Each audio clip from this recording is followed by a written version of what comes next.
Përshëndetje të nderuar miq, ditën e sotme Shqipëria duket se është zgjuar me një dallë gëroz, e cila ka përmbytur thuajse të gjithë hartën. Por për të folur për procesin zgjedhor, kemi vizituar zotin Erbi Ago, njohës mjaftimisht zhvillimeve politike dhe juridike. Erbi, përshëndetje dhe faleminderit. Përshëndetje, faleminderit për ftesën.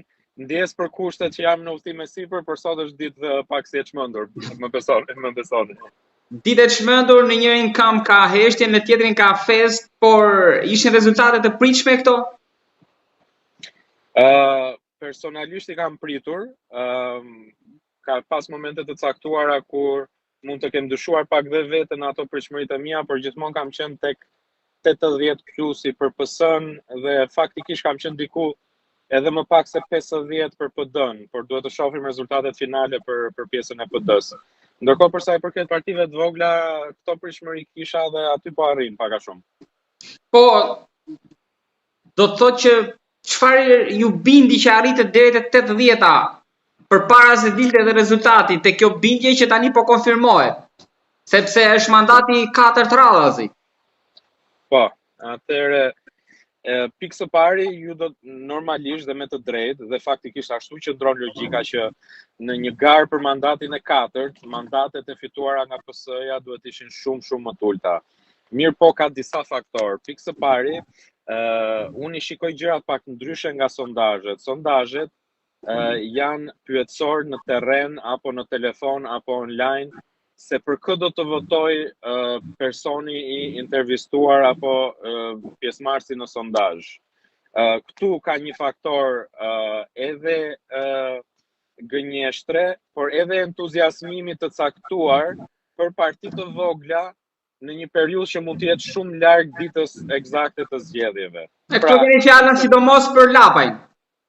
Po, sidomos për Lapajn, por dhe për zotin Shehu, unë faktikisht këto pritshmëri kisha sepse edhe vetë nga eksperienca ime e di se çfarë ndodh 2 javët e fundit me partitë e vogla. Fillon humbet interesi, fillon shikon pak më shumë nga interesat e veta votuesi dhe mbi të gjitha shikon dhe pak edhe nga historiku i vet. Shqiptari është pak i dhënë mbas historikut, nuk para kalon shpesh nga. Pra ju thoni që në momentin që shkon te kutia e votimit, 2 ampolet, çdo gjë tjetër humbet.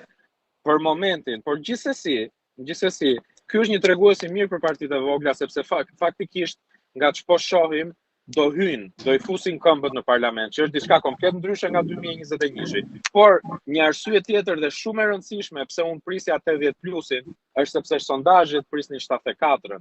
Dhe duke parë që sondazhet presin 74-ën, sondazhi nxjerr mandatet me votat kok për kok numerike, matematikore se sa do votojnë njerëzit dhe sa mandate meritojnë në thonjza këto entitete politike apo parti në bazë të votave të marra. Por pse thash unë shkova 80 plus se sondazhet ishin 74, për arsye sepse ne kemi një sistem ku në qoftë se ti je partia kryesore, partia që kryeson këto zgjedhje apo edhe zgjedhje të tjera, sistemi ynë politik të ndihmon duke të dhënë edhe mandate nëpërmjet votave të djegura nga partitë të tjera të vogla. Që do të thotë unë prisja, kisha një pritshmëri që partitë e vogla, por dhe PD-ja në përgjithësi, duke ju afruar mandatit të sipërm të radhës, pra në qoftë se një parti lufton për mandatin e 2